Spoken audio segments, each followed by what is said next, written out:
It's in the car. Everything in like a charm. Quite amazing. Sailing Windrows. Hey, welcome back to another episode of Sailing Windrows. So today we're going to continue the story on Windpilot, the wind vane. In the previous episode, and I will leave a pop-up thingy there, we talked about what does a wind vane actually do. This episode will be about what is in the package. So, curious to know? Let's go. So, this is the unit I bought, and it is in the box. I think. Could you show me what we bought, because it comes in pieces actually. Hopefully you got everything complete. That I hope as well, because it was. So basically you're getting the MF bracket, yeah, which will be fitted at the first place just below the deck surface. Yeah. To prevent having the bolts through deck surface, yeah, but underneath where you cannot hurt with your foot or something. So if this is being fitted, I might say the installation is ready. Yeah, that was the hardest part. Because it's just the 4 bolts. Yeah. So obviously there are all sorts of transoms, and each transom needs a certain bracket. So you can look at the website, obviously I did, but I also sent Peter an email just to be sure, and he reached out very quickly and advised me to use actually a different bracket and a different setup than I thought I needed. So I will do the same, send him an email, and he will reply to you to help you out. So let's continue. It's actually not that heavy as well. It's all aluminum. Yeah. So basically The 4 bolts. the 4 bolts, as you can see here. If the 4 holes have been made, you put a little bit of Sikaflex around the hole and fit these pads onto the hull. Yeah. Because they will protect metal contact between your boat and the unit. And if you stop using the unit, if you want to change boats, if you want to sell the unit or whatever, you want to take it off. This is being separated very easily because it's not glued to the hull. So this is a perfect separation to take it away. Yeah.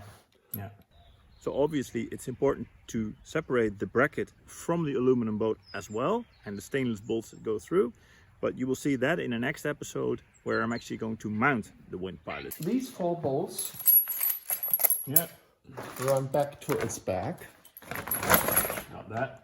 Next step, the unit will be fitted to this, and then the vane mast will be fitted vertically. It's just adjustable here. It's very simple. 100% vertically. Yes, more or less. So this, because no boat. Yeah, no boat will be, depending on how much diesel and water. Vertical. Roughly, yeah. So if this is being fitted in the vertical position, that's the end of the installation. Yeah. Because now we only need to care for the line transfer. Whew, sure is hot, man. So the point with the bracket is, if the bracket is installed, then actually the only thing is the line transfer, and installing the Windpilot on the bracket is just a matter of sliding it in. So you basically just grab the thing, put it in, 2 bolts, and you're done. So line transfer, though, was a bit more of a thought process, but Peter explained. Let's go. And for the line transfer, if this is all perfectly fitted, the line transfer on your boat should be affected on one side of the transom and one side of the cockpit only. Because both lines will go. Both lines going parallel at one side to the front and cross to the wheel. Will say, in other words, that the other side of the wheel pedestal is always free. Yeah. And I will always suggest, if the operation of the engine is being normally on starboard side. I have it on starboard. You go on the port side, unless there are some cockpit equipment which you have to circumvent. So you put this on here, Yeah. and at either end of this, you fit one bolt. Yeah. From this bolt, the ropes will run to the push pit, Yeah. upper side of push Upper pit, side of the push bed. because from there you can step into the cockpit to find the perfect place inside the cockpit combing. Two single bolts here, two single clamping pulleys at the push side, push pit side, and one cross from the steering pedestal to get both lines parallel to the wheel. So this is all here, and if you need kind of attachment inside the push pit, you have this here, where you can attach this with a carabin hook. Could be taken away, but you should consider that sometimes it's better to have this just being fitted with a small rope around the winch or at some different place, that you do not need to drill another hole. So, line transfer explained, and then we move on, and there are some details that really help you make the installation to a success. For instance, the saw. So these are the 5 bolts you need. Right in. This is all in spare. This is in spare, I'll tell you this. You have all the bolts, all the Allen keys, lever for the unit. Yeah, with quite a bit of lever indeed. Yes, everything what you need for the unit is being here. Yeah. Some spare bolts here. This is for the line transfer, because you have the line tensioning device for the wheel coupling. Yeah. I'll show you. Remote control, high-tech remote control. Yeah, high-tech, low failure. Yeah, line transfer components. Very handy. That's the one I have. Just in case. That worries me a bit. Like, what are we gonna do with that? You need this. I show you. It's a saw, by the way, in case you didn't saw that. The lines from the Windpilot to the cockpit, and then from the cockpit to, in my case, a steering wheel. We need something to put it on the steering wheel. Simple thing. Another package. This is the wheel coupling. Yeah. And for the wheel coupling, I show you. We're not unwrapping? Okay. Right. This. The wheel coupling, this is the inner part. Easy to recognize because this is already fitted.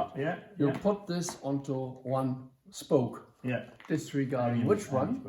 And from this, you will find, if you have a 6 or 5 or 7 spoke, you will find the right way to fit the other things. And they are all in the box. They are all here. I do not unpack this. They are here. Here they are.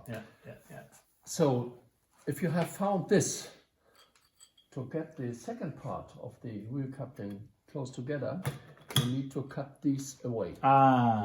This is the reason of the saw. Perhaps you have a bigger one, but the small one is nice. Because otherwise you can't close these parts. No, I get it. And you will see 2 holes here, and these 2 holes are the one here. So then it will fit together. And this is basically together then the pulley that kind of handles the rope, the lines. Exactly the situation. The entire thing is being onto the wheel. And between the wheel and the backside of the wheel, the pedestal, is only very ugly space. Not very much. Which is the reason, and just you should keep this in mind, that the backside bolts, these 2, you should not use. They are here, but you should not use them, because if this is being fitted together, you only need to hold this together by the front locking wheels. This is just for security, in case you have 2 small children who are playing to turn bolts. But in a practical term, fitting the backside bolts will be ugly, because to fit them and to take them back again is ugly. A finger wrinkling thing. I would not do that. You just leave away these 2 bolts here. Just leave them in the box. You don't need this. Because this way, during sailing, after some time, you will realize all the salt and salty crystals and shit is coming inside. And to open the wheel coupling during sailing, you just take these 2 bolts off, clean everything, put it back together and attach it. So this is just to make things easier. So 99% of the kit, 1% left.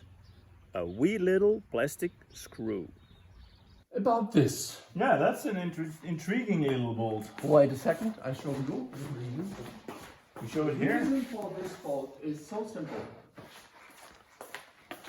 Some people thinking that this is a kind of shear pin. It's not a shear pin. It is just, you see here. It is just, it runs exactly at this place, you know, to keep the alignment of the rudder in a perfect position. It is just to show where the ideal place is. The rudder should be in a perfect alignment, straight. I get it. Following so it's the rudder. temporary. It's just a hint. The friction to hold this rudder is hold here. And it should be in a position that it will slide in case of overload. So if you're crossing an anchor chain or if you're running about a fisher net, it will just give away. It will still But it would not clap back automatically. No, It should so stick up. you will realize the unit can't work any longer because once the positioning of ideal balancing is gone, it will not work. So a plastic screw that is basically a hint, a suggestion on how to put the actual steering rudder in the water in the ideal position. So closing off with some tips and tricks on how to use the vane and the rudder. In spare, Yeah. you will never need this because in a practical term, you will fit the vane if you are using the vane. not in. If you stop sailing, Get it off. the first thing is you take it off. And the rudder, please don't paint with bottom paint. No. Because if it's going up, You get it out of the water. you get it out of the water. You don't need it. And you will realize after some time that the profile, I show it,